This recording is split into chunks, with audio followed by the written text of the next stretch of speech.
Hello everybody, today we'll talk about how to fix or how to solve your Netflix issues.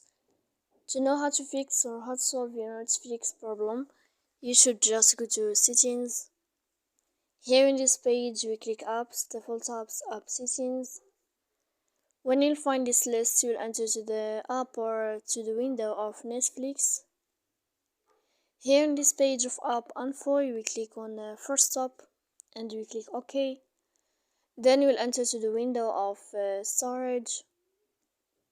Here we click clear cache. Then you can go to Play Store.